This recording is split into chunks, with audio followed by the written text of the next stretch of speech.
everybody. Welcome to Artizen Stories That Matter. My name is Jennifer Falayan, and I've been hosting Stories That Matter leading into an awesome trip to South Africa. For those that don't know, I was invited to be a keynote speaker for the Artizen Conference in South Africa. It's a gathering of artists who are dedicated to social transformation through the arts. And we are in a major launch campaign, as you've been possibly seeing, 10 days to 60,000. And this is our Network for Good fundraising page that we are sending 12 ambassadors to South Africa to send messages of hope and resilience through the art. Turtle Island to South Africa. And as you see, we've kicked off and we've been raising funds. We have many people also fundraising. And one of our special guests tonight, Raine Dawn, I'm happy that she'll be on. She's one of our ambassadors. Here we have our public Facebook group, which is Turtle Island to South Africa. And over here, you can join our public Facebook group to get updates. We have all sorts of valuable content. And also, Raine Dawn, she is selling some of her prints to raise money for South Africa. So you can see her beautiful artwork here. These are some of the prints that are available. So go to our Facebook page, Turtle Island to South Africa, find Raine Dawn, message her. These are awesome prints, one of a kind. You don't want to miss out on this opportunity. Tonight's featured artwork piece that you'll see behind us is the buffalo. So beautiful, beautiful artwork. I just love it. I love all the colors and everything. Also, this Sunday, I will be setting up a table at the Recital and Evening Song for Indigenous Peoples Day. This is another awesome event hosted by, one second, I just want to make sure I get it right, St. David's. And St. David's has put together an awesome show. It's Sunday, 4:30 to 6 p.m., and they're honoring Indigenous Peoples Day. And I happened to talk to the conductor today, and he has arranged that we can set up a table to talk to people about what Indigenous people are doing in Baltimore and also about our special trip to South Africa. So if you're in the Baltimore area, please come for a beautiful recital and even song for Indigenous Peoples Day. So I'm happy to host this conversation tonight. We have Raine Dawn on the line. Let me just get her here. Hi, Raine. We were just looking at some of your awesome artwork. Thank you. Thank you so much. So welcome to the show. And I'm happy that you've decided to travel with us to South Africa. And I just wanted to use tonight to get to know you a little bit and, have some conversations about why art is so important for our communities. Would you mind introducing yourself a little bit, please? Yeah. So my name is Raine Dawn Valentine. I am an art educator in Baltimore County, and I've been teaching for 14 years. I am also a spiritual intuitive artist and mother. I'm Turtle Mountain Chippewa. So my tribe is in North Dakota. My reservation is in North Dakota. It's about 20 minutes from Canada, so it's really north. And I grew up in Maryland, and I just had a journey. Just my life has been a journey. Everything that I've experienced has been so aligned with a path that I'm on that I just want to share, what I have to say, what I've been through with people. And I'm so honored to be able to go to South Africa. I've never been across the Atlantic Ocean before. So I'm just really excited to go and share what I have to offer in my journey and my story with people over there, and to hear what they have been through and what they know and learn from them. Awesome. Thanks for sharing that. Yeah. We also have another special guest on the line, Tony Tenfingers, who I'll introduce shortly. But I just wanted to share that you've been around some pretty awesome journeys. And so I just wanted to share a short snippet of when you were at Standing Rock. Utilize the gym and the showers there.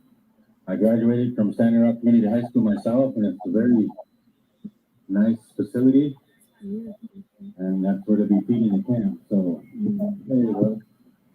So the buses will be coming back, and if you have your own vehicle and you want to go take that down there. So I just wanted to share like that. Maybe we can talk a little bit about that Yeah. as the evening goes on. But what an awesome experience! It was like my first journey. You know, I really relate to the crane in a manner that in our clan, the crane will leave the tribe and go learn from other tribes and experience and learn and bring back information. And I just felt like really called to go spend time. I got to spend time on my reservation with my Giwa and learn more about who I am, where I come from, and our teachings, and that spiritual part of our teachings that have always been there since I was little. Like I can remember playing in the sandbox and just making up these ideas of things, and looking back on it now, I'm like, I've always had this in me. I just didn't understand it, and I didn't. You have to experience life in order to make clarity of it. In order to sort it and to align with it, what makes you feel who you are the most, and to uncover that through your experiences. So having, negative experiences is not necessarily a bad thing, because you learn the most, I think, going through things in your life. You learn the most if you have the mindset, that open growth mindset, where you're constantly seeing this experience as a growth in yourself and who you are. Awesome. So I want to bring Tony on the line. Hey, Tony. Oh. Did you bring us the snacks? We told you to bring the snacks and ice. Well, I just started eating snacks. Actually, it's just some mixed nuts. Oh, okay. Yeah, I didn't get a chance to have breakfast or lunch, so I was kind of busy today. Oh, It's like when you get caught up in things, you tend to forget about yourself, and you need to have a lunch and a dinner. But I'm looking forward to it. I mean, I've got some stuff here that I'm gonna eat in a little bit when we're done here. Oh, okay, awesome. Yeah, but I'm here now, and I'm present, and I was running a little late. But see, I come across a gravel road on the Rosebud Indian Reservation. Sometimes that gravel road, the grader puts their blade too low and makes it real ribby. That's what happened today. So I had to drive really slower, to get here. But I'm here now, and I really want to thank you for offering this to me and be a part of this. So yeah, thank you. Thanks for coming on. So here I am. Yay! Yeah. We also have Haki on the line. Haki is also part of the tours with the Teaching Artist Institute and has gone on several tours before. So we're looking forward to traveling to South Africa for the first time. So welcome, Haki, to the line too. Would you like to say a few things? Thank you. Well, good afternoon, everybody.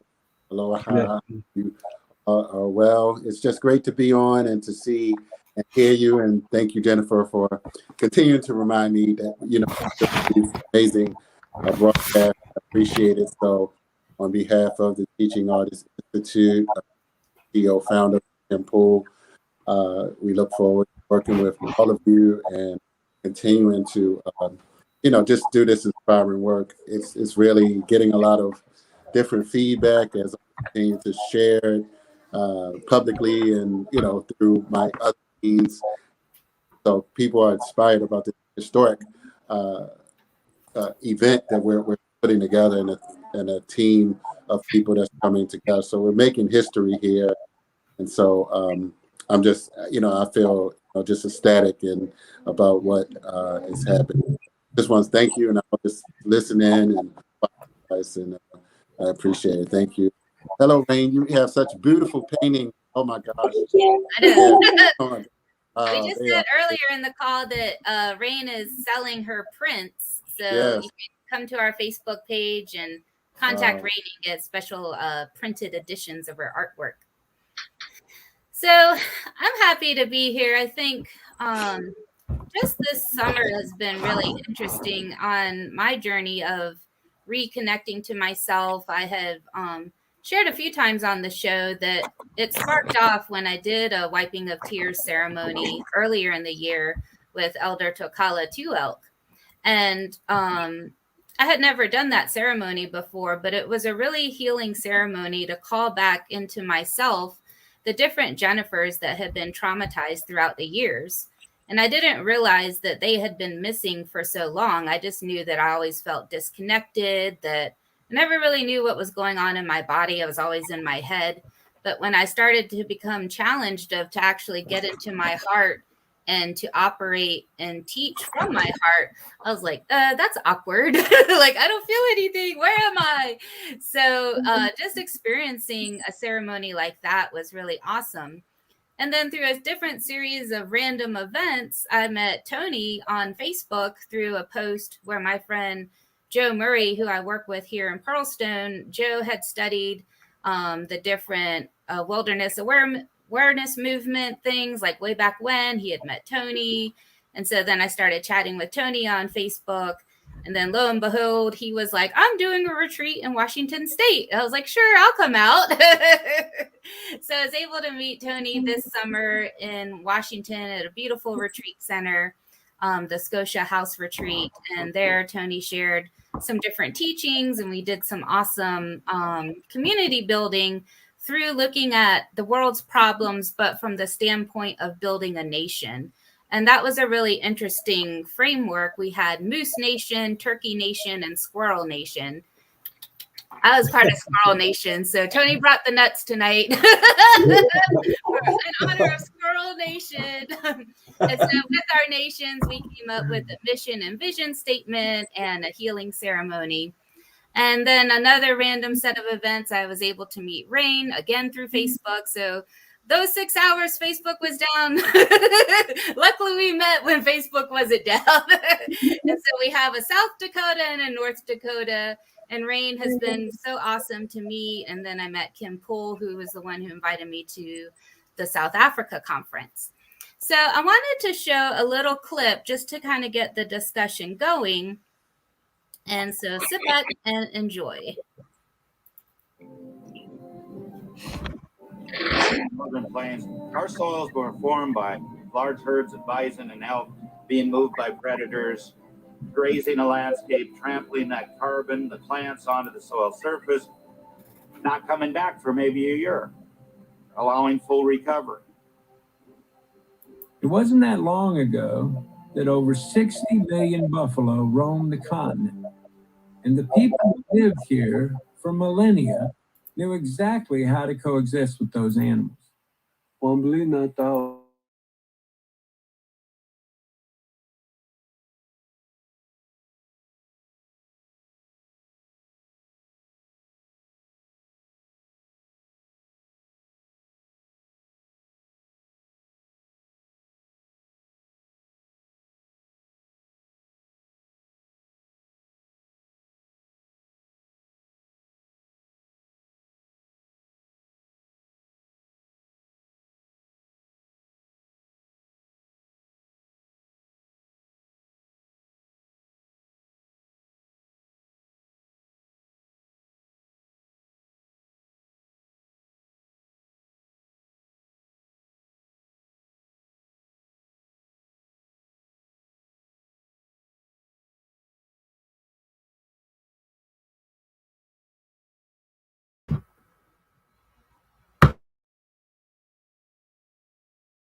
So let me just unmute everybody here. Make sure that you're unmuted. I think I've unmuted people. So, wow. The accumulation culture. How is it that we got to that point? And is it possible to go back to being connected to ourselves and to the earth and those kinds of things? I have to say that I lost the sound. I think Tony and I lost sound like after you muted us, so we didn't watch the whole video. Okay. I tried to, yeah. So I don't know if everybody heard it or if it was just us that were muted. Oh, okay. But I didn't get to hear the video. But okay. Well, let's replay it. It's only 3 minutes, and I apologize about that. I think Haki was coming in and out of the call. So let me just rewind. It's just a very short blurb, and I think it's worth hearing again anyway, because sometimes with these ideas, we have to sit with them. It's not always obvious. So I'm just finding the right clip here.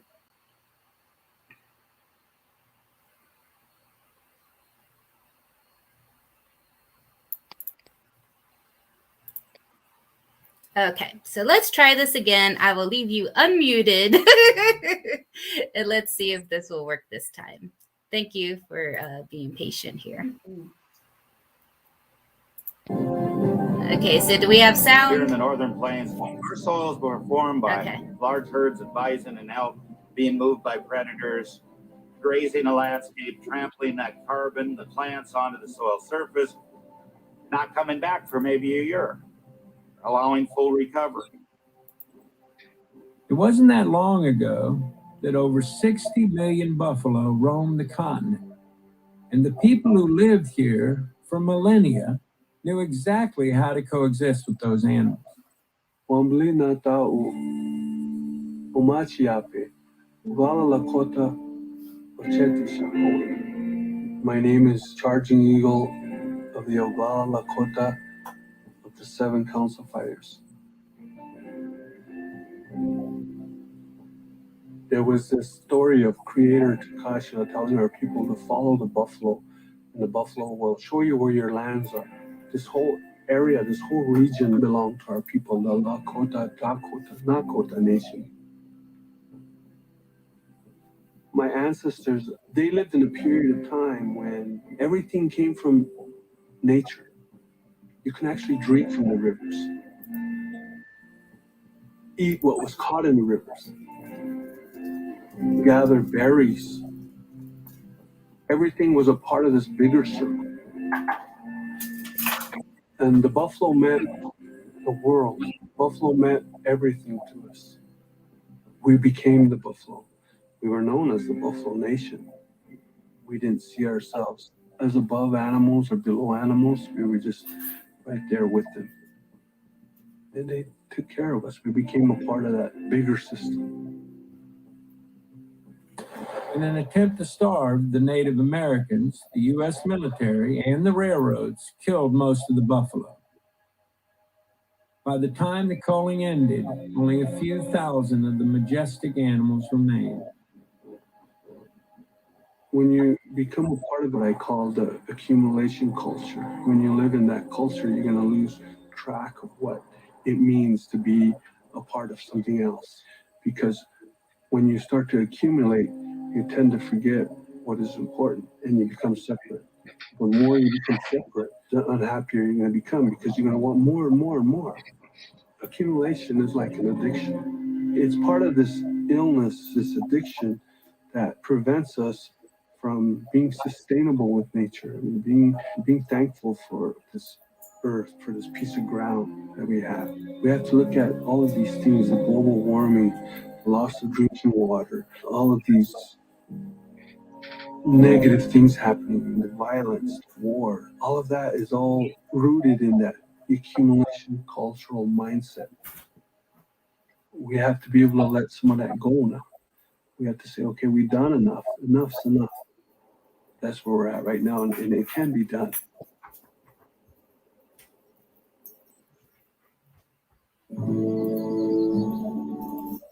Okay. Did we all hear it that time? Yeah. Okay, awesome. Let me make sure Tony's unmuted. Okay. You just need to unmute your mic, Tony, when you're ready. So we were talking about accumulation culture. There you go. Okay. So I think I was asking, I was talking about earlier in the call, like this feeling of disconnection. And in our nation building exercises during the retreat that Tony led, we were given the challenge of the water crisis and youth suicide. And I wonder, as we're preparing for this trip, a lot of artists are on the call, or we're talking about healing through art. Is it really possible to reconnect, stop the accumulation culture, or be removed from that? And how do we do that? I mean, what do people think?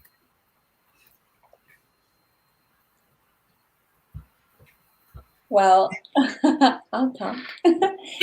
Letting you have some time if you would like. But I definitely think that the universe agrees. I definitely think that it is doable. I mean, I think that's what we're all here for, really, is to remember, remember what it means to be connected to source, to be connected to spirit, and to see this great mystery that we live in, like to know that we are involved in this great mystery. And the reason, I feel like how that disappeared was that the reverence, the reverence had also been lost in people, feeling like doing things without intention, doing things without the good of the people in mind, that kind of thing has gotten lost, but it's not gone. It's just we've gotten bombarded with a lot of other things that we have to figure out. We have to remember. That's what we're here for, to remember. So I think what we're doing and going to South Africa and having these conversations and opening up the table for this conversation to be happening, this is creating that reality that we want to live in. Because like be the change you want to see isn't just a saying. It is an energetic movement. It's a beingness. You have to be self-aware. You have to find that gratitude and that reverence again for your daily life. Like everything you're doing in life is ceremony and ritual. Every day you wake up and have coffee, having that intention of this is a good day, like that is how it's going to change. And I think we're doing that now. We're doing that right this minute. What's coming up for you, Tony? I think like with systems change and everything that's going on in the world, I mean, we have to be able to navigate what's going on as indigenous people, because one of the things that I've noticed over the years is that when we are living and participating in an accumulation culture, we lose a lot of our traditional ways of being in the world. We lose that resilience to what we once had, and there's just remnants left of it. But I think when we start changing perspectives and how we think and feel about what's going on in the world, then people will start to see things differently. Perspective change is probably the biggest thing we need to start initiating in this American society, this accumulation culture, because we're all caught up in that in some degree. Once we find answers, we're going to see things differently. Our vision is going to change, and and a lot of the damage that's being done is done by us, done by people, done by people who run this country, people in leadership, people in the corporate world. they help to push this destruction further and further. So how do we deal with that? How do we talk to them in such a way that we tell them, look, the damage that's being done is at your hands, by your hands, So and so because of we're losing a lot of sacred sites, of deforestation, species extinction, all of these things that are going on. Young people are feeling it. I mean, you have suicide epidemics. You have now we're living in a pandemic time, and maybe, just maybe, all the trees we took from this planet would have once filtered that pandemic to cause it to not be so pandemic in nature. I mean, the trees are there to save us. See, but we don't have that mindset anymore. We tend to look at trees as something that can build homes, and so we cut them all down. Something that can make paper, and so we cut them all down, and we do that for profit. I mean, the rainforest is all but gone now in South America. And why is that? Because we're living in an accumulation culture that is destroying this planet. And so we're destroying ourselves, So I think when I put that training together in Idaho, you said Washington, in Idaho. Well, it's kind of like on the borderline. you spent a lot of time in Washington, I think. Yeah. But I think with when I put that together was to look at the issues we face, and we used a lot of storytelling. We used a lot of visual arts. We did play reenactment. We did that type of to heal ourselves, so we can become stronger in our values that we carry. Now, when I say we carry values, it's in the regalia we wear. And I remember the story about the young people who carry bravery. You can see it. And if there's a young person who doesn't have self-esteem, they carry that in their regalia. You can see it. So we have to start using how we once were to help navigate through this crisis. And a lot of it is just changing the way we think and feel, and changing the way we manufacture these chemicals in our brain to have us think differently. If you're going to sleep well and have dreams, you're going to be a stronger person. Yes. So, Raine, you're an art educator. What age group do you teach, and how do you find that generation that you're teaching? Like, can you relate to them to try to get them to connect to trees? Like, how do we actually do that? And what has been some of your practice and challenges and things that you found while being an educator? Well, first I wanted to mention, Tony, and what you said about, having those workshops in nature and connecting through the arts and things. I really feel like going back to the idea of healing and having like self-awareness and knowing who we are, and figuring out how we feel about things and how we process things we've been through, and all of that is healing to us, and that is really helped, is nurtured in nature. Like when we spend time in nature, it is a visual like representation of what we're experiencing on the inside. Like we can see ourselves in it when we spend time in it. And I really agreed with you on that. The connection with nature is a huge part to healing. And I think in order for us to change those systems, we have to first change ourselves and how we see the world. So the first thing that I think is the most important thing to focus on is, how do I do that? Like, what am I to do to like figure out who I am and how I want to align with, my higher self, and with love and what I believe in. And a lot of times people don't know that, have that awareness to think that way. And I think sometimes I take that for granted. I think everybody thinks like I think. And when I talk to people, sometimes they just sometimes never have had that perspective before. So I really appreciate you sharing your story, because as I was listening to you talk about, you could tell you're passionate about, and I could feel the energy from you. And it just came up as like, that's why we share our stories, and that's why we do this, and we have workshops, and we host retreats, and we go to Africa, because when we share our stories, like the spirit moves, and we connect with that divine. And that is ultimately what's missing, in the world, and what's missing in industrialized society is that connection to like the deeper being of a human, and being here with the earth, and connecting to it. So nature is a huge, huge part of that. And this ties into your question,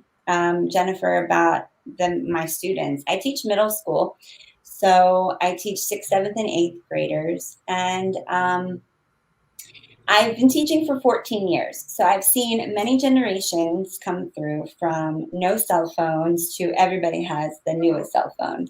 And I can tell there's a huge shift in mindset.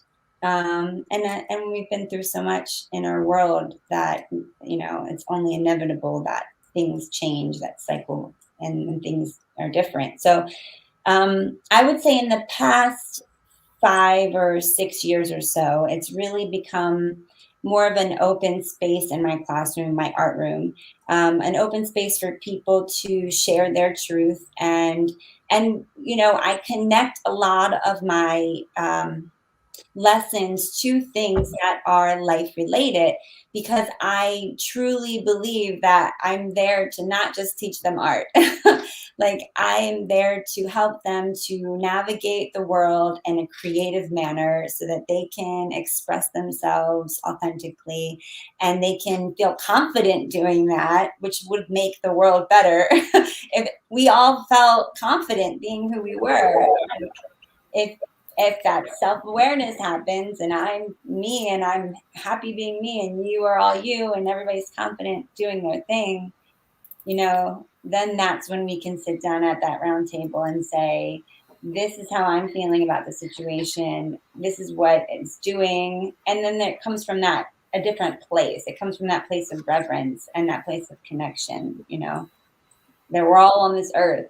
So got to figure it out, how we're going to stay, or we're going to live here and grow, and not just take. Right. Yeah.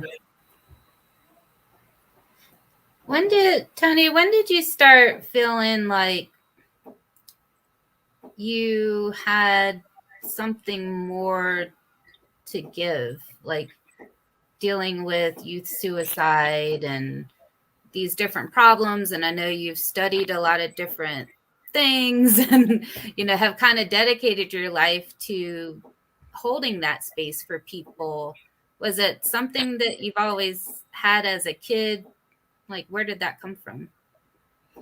Yeah, I think like when you think back on your childhood upbringing, what happens is that you are given your identity, and one of the things that we did in creating a culture was to identify who we are.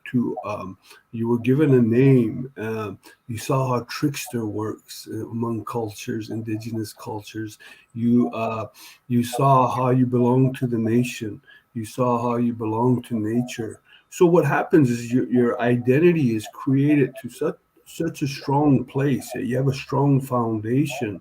I had a grandmother that one winter's day I was taken there before school, and before I was attending school, and I was dropped off there. And then next thing I knew, I ended up staying with her for a number of years. Before I went to school, before I went to kindergarten, they didn't have Head Start back then. But I think those 2 years, I missed my parents and my brothers and sisters, but they would come, on certain evenings, they'll be there, or bring Christmas gifts when I was there with grandmother. But I thought that was probably the most valuable thing they did for me, because I heard of all the Iktomi stories, the Trickster.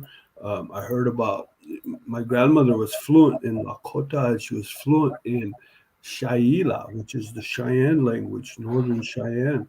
And she was like a medicine woman. So people would come from Lame Deer, Montana, and camp there. They would put up canvas tents and stay there for a week or two, and she would treat them. She would treat them with roots and other medicines that she gathered, you know. And and when we harvested the deer, she would tan the hide and make the moccasins, you know, from that tanned deer. So I would see all of that, and then in our development, that's what creates your identity. Now, if you have a strong identity, then you are able to get through some of the issues that we have today. You challenge yourself to meet those issues and go above and beyond those issues if you have a strong identity, because that's what guides you. That's what guides you in your life. So, with that, you know, that early childhood upbringing, and then when my grandmother passed away, and I graduated from the University of Hawaii, I actually seen her with my own eyes sitting in the audience, and she was happy and proud, you know. And here I was. I had my regalia on. I had my eagle feather on. My hair was long, braided, you know, and I really looked Oglala because that was my identity. And as I got my diploma and walked down with my master's degree, my grandmother was sitting in that audience and she was smiling at me. But that's what she wanted, see? And that came from my identity that she put in place for me, you know. Mm-hmm. Nice. Can you say more about what is this trickster thing I keep hearing about? What's the role of a trickster? What is a trickster? Yeah, the trickster is part of our ancestral stories, childhood stories. You know, it's a character that teaches you how not to be in the world. You know, the trickster can be greedy, can be impatient or disrespectful, and in the story, it falls back on him. Our You know, the trickster is iktomi, which is spider in our language. So, you know, like the spider will trick the insect into their nest, you know, and into their web, you know, and then devour the insect. But see, that spider is the trickster. We come to know the spider as the trickster, and Iktomi. There's so many stories of Iktomi in our culture, and my grandmother told me all these stories, and I don't see them in books to this day. You know, so these stories are ancestral stories. You know, she would fix my bed on the floor beside her bed, and she would tell me stories as we slept at night before we went to bed. And then I would have these dreams of the trickster, you know. And so it was all cultural stuff, and it was all identity forming, you know. It formed my identity. So that's kind of put me on this road that I'm on now, you know. So Yeah. that development, that early development is key. It's interesting you bring that up because I recently wrote something about from in my journey. It was early in my life. Like I had my naming ceremony when I was 12 years old. I went back to Turtle Mountain Reservation. That's where I'm from. And me and my sister had our naming ceremony with the elders, and we got our spirit names. So that was like a huge thing. I feel like that was like the door opening for me on who I am and what I'm here for and like what my identity is. Because like my mom went to St. Joseph's boarding school in South Dakota, and all of her brothers and sisters went. She had 14 brothers and sisters, or has, you know. And so they were always, you know, they didn't learn our culture. And so when I was born in Colorado, my dad's from Maryland, and we moved to Maryland. You know, my family stayed in North Dakota and South Dakota and Colorado. We'd go visit them in the summertime, and we, you know, go spend time on the reservation with our cousins. But like my mom never taught me about herbs or anything because she never learned about those things from my grandmother. And I never met my grandmother, so because she passed away when my mom was young. And so, there was a lot of trauma around my ancestry because my mother, what she went through and sharing, that. So I never got to have that rooted, identity in a way. I felt the spirit in me always, but I never had that teaching. It was always my dad's German. So we had a picture of John Wayne and a picture of a Native American. And they were hanging up in their house next to each other. And, we'd go to powwows. Every now and then I would dance. And I was really feel connected to dancing. And so it was an uncovering of that identity for me through, just like you were saying before, our experiences and just through that knowing that it's there and this is my path to uncover it, and having the awareness that like that's what I'm here for, to uncover my identity and then share that, because then other people hear and they see themselves clearer, because they feel that they can shine their light and be who they are and find who they are. And then it's like a ripple and it just keeps going. Yeah. Yeah, that's important. I think some of us, even in indigenous communities or whatever communities that we're in, we long for that connection. And many of us may not know our lineage or may not have had those elders and mentors to have the teachings from. I know recently, like meeting with Tony and then meeting with the Lummi Nation, it was really refreshing to meet other indigenous people and to be able just to be in community and share stories. Even though we weren't of the same tribe, there was kind of like a reflection, like something similar that I saw within each person. And can you speak a little bit more about that of Tony? Like, I don't know, what's been your experience of whether you've been on the reservations with different people or in the cities? Like, is there a difference in being able to connect and know these stories? One of the things that I talked about in the past was the term generalizability. Generalizability, which means there's a lot of people in this world, but we have a general understanding. And the general understanding is that we all have a heart, we all have a brain, we all believe in love, we believe in good things. We all have that belief. So that's generalizability. And what happens is when you meet people, for the first time, you meet a person and then you connect with them because you see how similar you are in your thinking and how you talk. And so because of that, then a bond is formed, you know. And one of the things that I noticed in our Spokane retreat was like no one wanted to leave after the end of the retreat. Everybody wanted to stay there, and stay there forever. And I would have enjoyed that because it was such a great bonding time. And so that's generalizability, the connections that we form. We have this chemical in our brain that creates how to be in love, how to be in relationship, how to form bonds. Now, in our Oglala Lakota culture, we have 7 ceremonies, and one of them is the Hunka ceremony, which is how you build relationships. You build brotherhoods, you build sisterhoods, you build parents, you create relationships that never existed before. And usually it happens when there's a loss of life, and so there's a void in your life. When that void is created, if you don't deal with that, then it can become a heavy burden as you go through life. So what happens is after a period of mourning is completed, then you create a person to come and fill that void. It's called making relatives.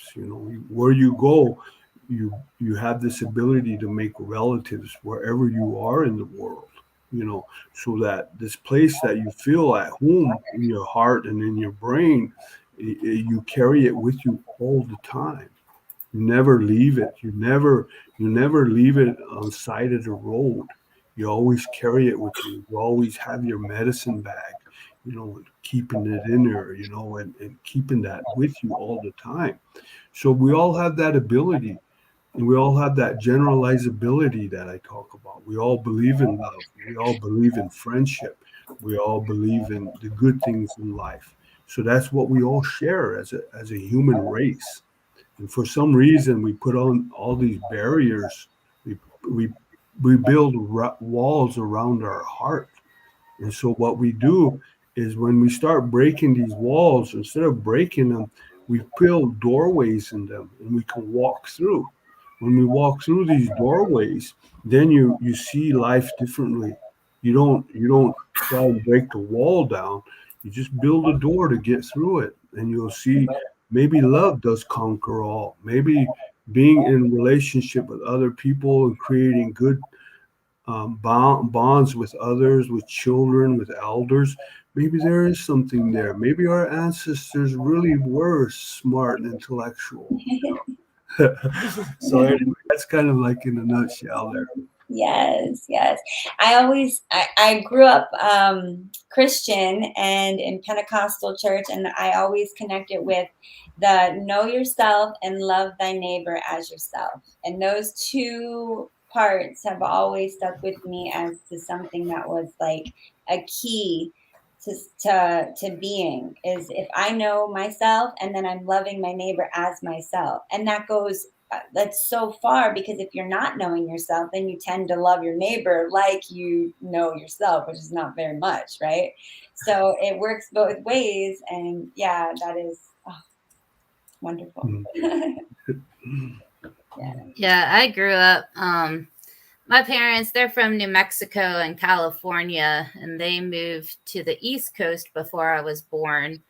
So I grew up in Hampton, Virginia, and also they converted to Buddhism before I was born. So it was a very interesting upbringing. So Virginia was very Christian, military kind of town. So it's like not only were we brown, we were Buddhist and like artsy fartsy and all that kind of stuff.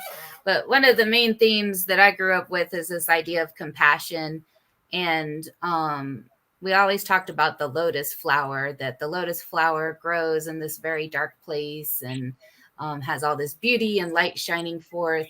So it's kind of interesting. Like we have different traditions that we can grow up with. And even though we may be of a certain race or tribe. And as I've started to reconnect to my culture, at first it was kind of painful to connect to my culture because of like different traumas or different things of, being taken away. I lived in foster care from age 14 to 18.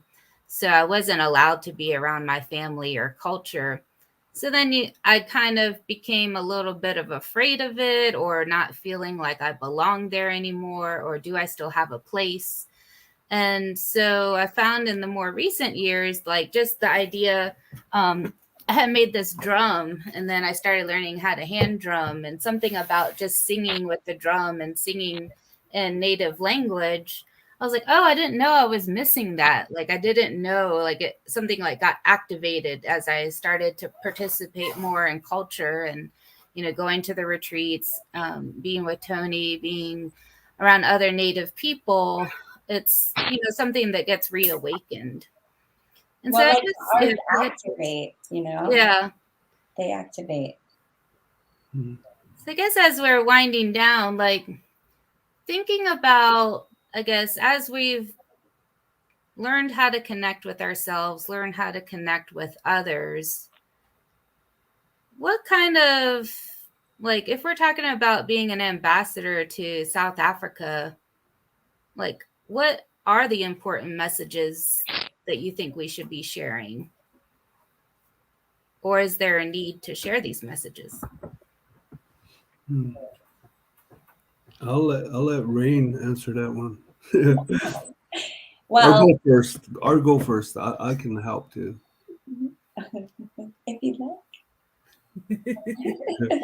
I don't mind. I actually think that the most important thing is just to share our story, like our authentic self. And because the journey, our story is the journey, is the answer, like the finger pointing to the moon. You know what I mean? Like that. It's not that, it's that, right? But you got to share it in order to get them to look in that direction, right? So you have to share your story. You have to share who you are, where you've been from, what you've been through, what you've learned, what you know from your perspective. I always mention this idea of like if you were at the Louvre looking at, I think Michelangelo's David is there, wherever museum it's at. If you're looking at Michelangelo's David and you're only standing from one side and you stay there the whole time and you're like, this is it. This is it to their life. This is it. You're missing out on 360 other degrees of the statue of what you're looking at. You're never going to see the fullness of what it is because you're only staying in one spot the whole time. And so it's important to share because then I can see perspectives from over there and from over there and from over here. And other people can see perspectives from where I am, which makes them feel comfortable again, showing their perspective and sharing their point of view with us. And when we do that, we open up this, like Tony said, we open up this relative, like we're relatives. We open up this space where it's like, we're connected. Like you understand me and I see you and you see me. And I know what we're all in this for, that commonality, that, what did you call it? Wait, I can't remember the word. Generalizability. Generalizability. Yeah. Say that 10 times. So it's like that, you know, like, and so just being who we are and being able to say who I am and present that and share that with the world or with Africa, you know, like that's what I think is the most important thing for us to do. And then I also think to listen when we're there and to hear their story and their perspective and get as much out of that point of view as we can so that we can take that to, you know, back and shine that to help see more. Yeah.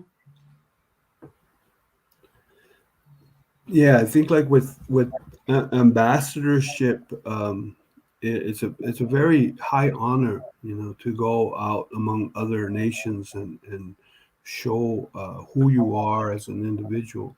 It's a very high honor to do that. So what happens is that I once had a young nephew, and he was at the age where I pushed him on the merry-go-round, you know, and I teach him to sit there and hang on, you know, and he's seen the moon, and he said look at the moon, and I said, what's going on there? And he said, on the other side of that moon, it was half a moon. It was during the day, you could see half of the moon. But he said, on the other side of the moon, he said, that has to be the loneliest place in the world. I said, why is that? He said, because nobody knows you're there and you're by yourself. He said, you have no one to talk to and you have no one to be with. And nobody knows you're there. He said, that has to be a lonely place. And I said, yeah, you're right. You know, you're right. You are right. You know, and so when we think about things like that and how it impacts on who we are as an individual, you know, it was okay that it was the saddest and the worst place you can be is on the other side of the moon. But yet, as an ambassador, what we learn is that we take our great things, our goodness. You know, we take our goodness to other people, to our goodness to other nations, and we show them who we are. But we also give them the ability to create an experience. You know, give them that experience of you and who you are, because then they will always remember you. They will never forget you. So when I go out and work with people, different people from different nations, and I leave them with gifts that they will never forget me. I mean, that is something that it comes with the experience. You know, that I give them. I walk them through it, and I show them why and how and who we are, as a person. And then they say, wow, everything starts to click. Then your brain, these neural pathways, it starts creating different ways of seeing the world, and you create all of these paths that create a bigger wisdom, it starts building that wisdom that we all have, because wisdom is a lot different than intellect. Intellect is you can learn from a book and become intellectually smart, but you got to have wisdom to make sense of the world, because when you start having wisdom, then you start having empathy for others. You start having patience for others. You might have patience with elders who are a little bit slower, maybe they're moving around. You got to have patience. You might be patient with children because they don't learn as quickly, or they're just now learning how to obey rules. So you got to have a little patience with that, and you got to teach them the right way. And teach them the right way means having that patience. So all of these things are in place. So when you are on that mountain, when you climb that mountain, and you look 360 degrees around, then you understand, you see the world differently because you're at that top of the mountain, you see the world differently. But anyway, I hope that kind of answers your question.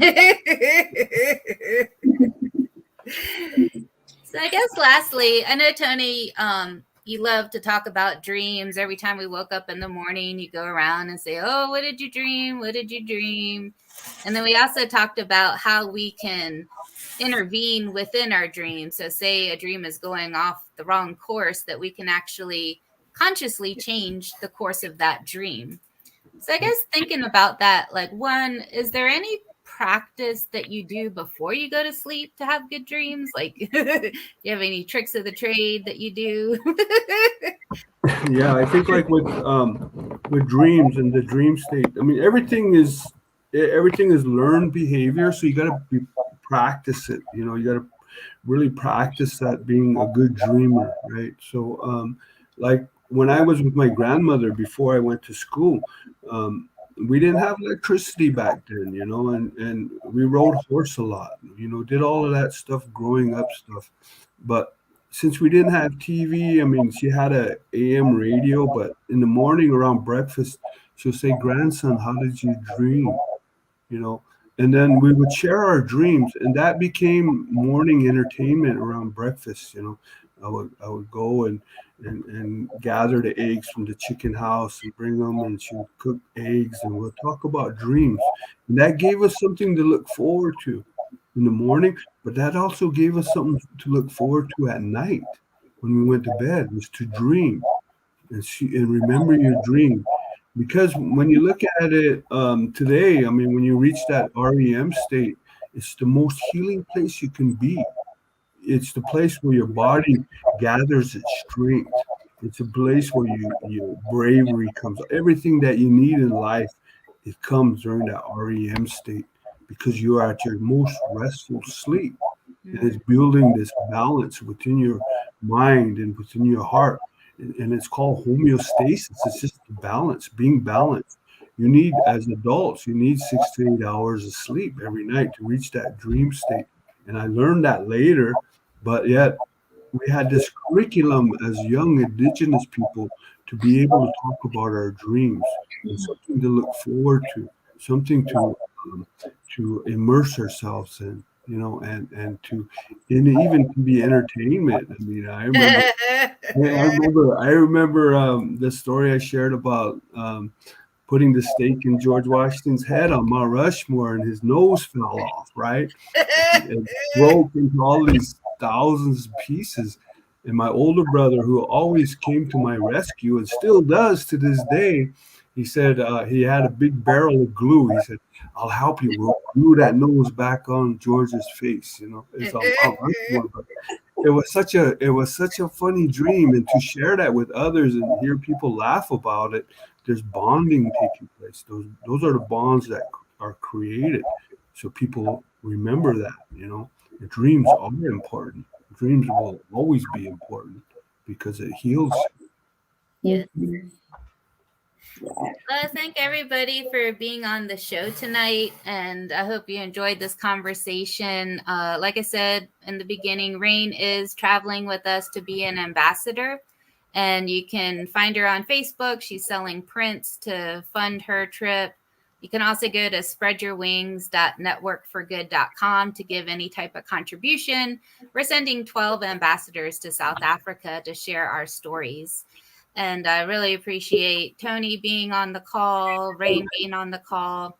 And maybe, Raine, do you want to just leave us with a wish or a dream that you have? Oh. Ladies get the last word. Let's see. Well, I'm always wishing and dreaming. I'm always intentionally sending out thoughts of peace, love, unity, harmony, balance, and bliss, so that everybody knows themselves and can love others as they love themselves. Thank you. Mm-hmm. So we hope that you have the sweetest of dreams tonight. Come back and tune in for more conversations of stories that matter. Thank you, everybody. Good night. Good night. Bye. Thank you.